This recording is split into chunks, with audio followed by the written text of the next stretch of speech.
Aie confiance, crois en moi. Beaucoup parmi vous, sur les réseaux, notamment TikTok, la poubelle d'Internet, qui aiment bien Henri Joyeux, mais... Question, c'est vrai ? Eh bien, autre question. Vous aimez bien Irène Grosjean ?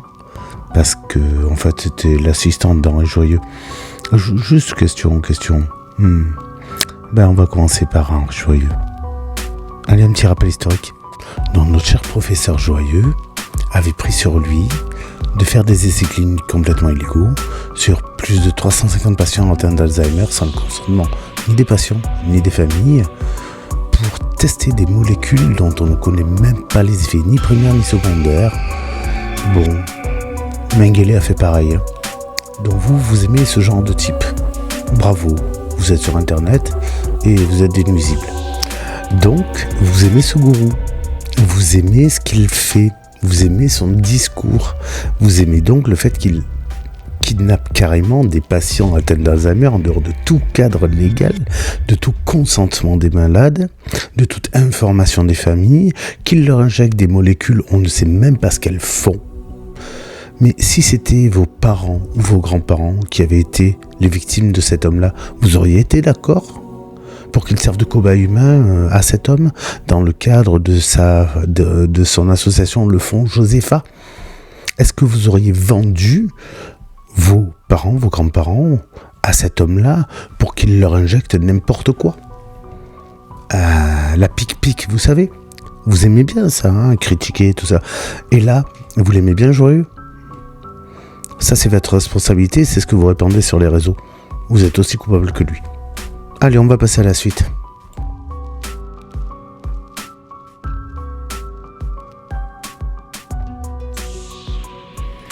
Donc, vous aimez bien Irène Grosjean également, il me semble. Je la vois beaucoup sur les réseaux. C'est une dame, oh là là. Le crudivorisme, l'hygiénisme. Bon, le crudivorisme, c'est l'abandon des traitements médicaux, de manger que du cru, voire jeûner pour soi-disant pour renforcer le corps, alors que ça affaiblit. Si tu manges pas de calories, tu t'affaiblis.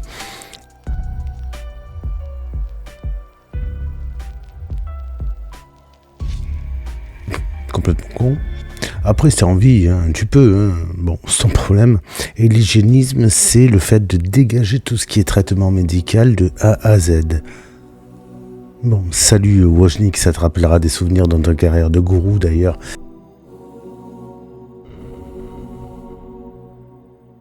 Le prochain sur la liste, voilà, spoiler, je vais pas te rater. Irène Grosjean, donc, c'est une forme de personne, le remède de grand-mère, ouais. Je voulais vous demander, la pédophilie, ça fait partie des remèdes de grand-mère en fait ? On va voir ce que vous en pensez. Si c'est une petite fille ou si c'est une femme qui a de la fièvre, mais là on parlait des bébés donc on va parler des petites, il faut asseoir l'enfant sur une cuvette et on va mettre des glaçons dedans, de l'eau glacée très froide, et avec un gant de toilette frictionner les lèvres, et évidemment on va toucher un peu le clitoris, qui va stimuler le système sympathique et le fortifier. Au début il ne va pas être très d'accord.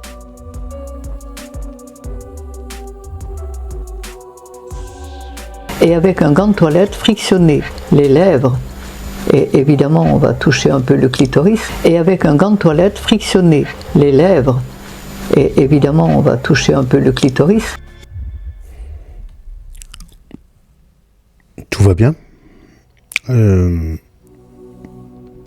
Ça vous va, ça, en fait. Vous êtes immonde, vous êtes même pas des êtres humains.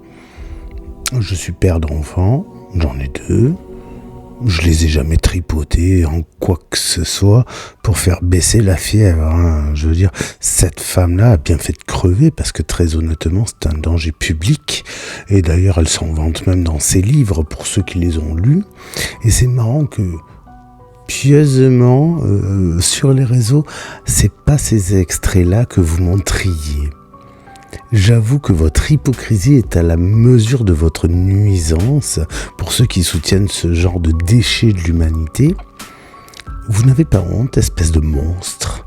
Ne vous inquiétez pas, je sais très bien être aussi monstrueux, voire plus que vous. Et ça, et je vais même me faire un plaisir. Donc vous, Irène Grosjean, ces propos-là, vous les soutenez, vous les cautionnez. Oui, mais tu sais, Vox... Non. Vous les cautionnez. Vous êtes des merdes. Et le pire dans tout ça, c'est pas fini. Un petit extrait d'une émission qui est très révélatrice. On va voir si vous continuez à soutenir cette personne, du moins sa mémoire, pauvre Irène Grosjean. Si je pouvais, j'irais pisser sur sa tombe, mais avec grand plaisir. Tout traitement d'une certaine manière et tout médicament. Alors la décision de Doctolib de suspendre ces 17 profils, elle fait suite à la polémique liée à une vidéo épinglée par un collectif sur les réseaux sociaux, vidéo dans laquelle Irène Grosjean recommande de frotter le sexe d'un enfant pour le soigner en cas de fièvre. J'insiste sur les mots, c'est vrai, je suis désolé de vous infliger ça, mais c'est important parce que tout part de là. Et avec un gant de toilette, frictionner les lèvres. Et évidemment, on va toucher un peu le clitoris. Ça paraît tout de même incroyable de retrouver cette naturopathe à travers les personnes qu'elle a formées sur Doctolib. Et j'imagine que ça vous a surpris, ça, Jean-Louis Adenor. Alors, bien sûr, ça m'a beaucoup surpris, mais la réalité, c'est que Doctolib, en fait, ce qui s'est passé est intéressant parce qu'il y a eu 2 temps. Il y a d'abord eu la première réponse de Doctolib qui disait que, voilà, le monde évolue, de nouvelles pratiques émergent et Doctolib donne de la place à ces pratiques-là. Il faut se rendre compte quand même du type de réponse que c'est, parce que dire que le monde évolue quand ces pratiques-là, les pratiques d'Irène Grosjean, vous l'avez dit, sur frictionner le sexe d'un enfant, mais il y a d'autres propos quand même. Il y a des choses sur le sida, il y a des choses sur les femmes battues, il y a des choses qui sont quand même extrêmement graves dans ce que dit Irène Grosjean. C'est intéressant de voir Doctolib qui le justifie en disant que le monde évolue. Qu'est-ce qui s'est passé ensuite? Ils ont juste compris, en fait, ils ont compris ce qu'ils avaient sur leur plateforme. C'est-à-dire qu'on peut se demander si l'entreprise le savait, si elle savait exactement ce qu'était naturopathie, si elle savait si elle était au fait des dérives que ce domaine peut engendrer. C'est assez inquiétant quand on sait que la réponse finale de Doctolib est de dire aux internautes, vous, allez-y signaler. Alors, c'est pas aux internautes de signaler, bien sûr qu'on peut le faire, mais c'est pas aux internautes de signaler, c'est d'abord à Doctolib de surveiller ce qu'elle propose sur sa propre plateforme en termes de soins et en termes de sécurité pour les personnes qui passent par Après, Doctolib, faut pas l'oublier, c'est une entreprise aussi commerciale, pour le coup, qui n'a pas une logique sanitaire à proprement parler. Mais vous le dites, quand on prononce le mot Doctolib, je pense que tout le monde comprend ce qu'est Doctolib. C'est bien la question. Je veux dire, s'ils veulent, il y a des sites, je ne dirai pas leur nom ici pour pas leur faire de publicité, mais il y a d'autres sites qui recensent les médecines dites complémentaires ou alternatives et qui présentent des problèmes elles aussi. Et d'ailleurs, ça a été épinglé il y a pas longtemps par un ami lanceur d'alerte et par des journalistes. Mais quand on va sur Doctolib, on s'attend à trouver de la santé quand même. Je pense que c'est dans le nom. Alors, vous parliez de la Miviludes, on le rappelle pour nos auditeurs de Sud Radio. Ce que c'est la mission interministérielle de vigilance et de lutte contre les dérives sectaires. Elle a réagi par la voix de son président. Elle indique qu'une mission de travail a été proposée à Doctolib.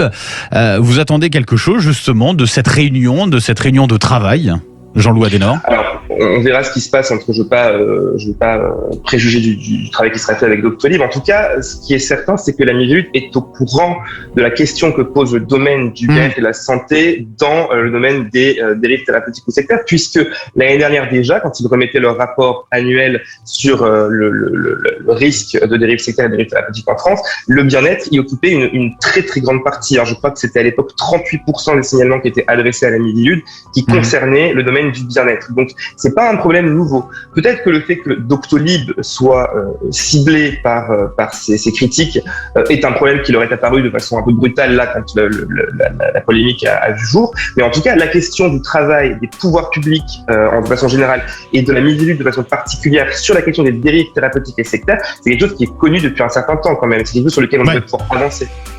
Bon, tous les gros tarés qui soutenaient Irène Grosjean et qui adoraient Henri Joyeux. Je vais vous faire un petit rappel quand même, parce que je crois que vous maîtrisez pas bien tout ça.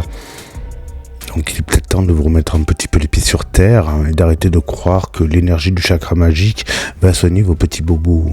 Parce que dès que c'est un peu trop grave, dès que vous entaillez le bout du doigt avec une enveloppe, grosso modo, vous cavalez aux urgences. Rappelez-vous bien de ça. Donc, bande de pétochards, un petit peu de lecture pour vous. Donc le code pénal, article 222-22, constitue une agression sexuelle, toute atteinte sexuelle commise avec violence, contrainte, menace ou surprise ou dans les cas prévus par la loi commises sur un mineur par un majeur. Chaque cas peut être compris indépendamment, qu'on soit bien clair. Le viol et les autres agressions sexuelles, dont les attouchements, sont constitués lorsqu'ils ont été imposés. Et quand un adulte frotte un enfant, c'est de manière imposée, à la victime dans les circonstances prévues par la présente section, quelle que soit la nature des relations existant entre l'agresseur et sa victime, y compris s'ils sont unis par le lien du mariage. Lorsque les agressions sexuelles sont commises à l'étranger contre mineurs par un Français ou par une personne résidant habituellement sur le territoire français, la loi française est applicable par dérogation au deuxième alinéa de l'article 113-6 et les dispositions de la seconde phrase de l'article 113-8 ne sont pas applicables. Et si vous croyez que cette pratique naturopathique vous protège, foutez-vous bien le doigt dans l'œil, descendez jusqu'à votre trou du cul et au passage arrachez-vous le cœur. Ça fera des cons en moins sur Terre, on en a bien besoin. Juste un petit rappel, au minimum c'est 10 ans de tôle et 150 000 € d'amende. Au maximum c'est 30 ans de réclusion criminelle. Voilà, parce que c'est un crime, qu'on soit clair. Voilà les petits naturopathes qui adorent Irène Grosjean, ce que vous risquez en écoutant les conseils d'une gourou du net qui a été formée par Henri Joyeux lui-même, le Mengele du XXIe siècle. Alors j'espère que ce 10e épisode sur les ravagés du net vous aura plu. Voilà 2 beaux modèles. Je vous préviens, les prochains seront aussi gratinés, voire pire. Dormez bien. Et avant que j'oublie, joyeuses fêtes à vous.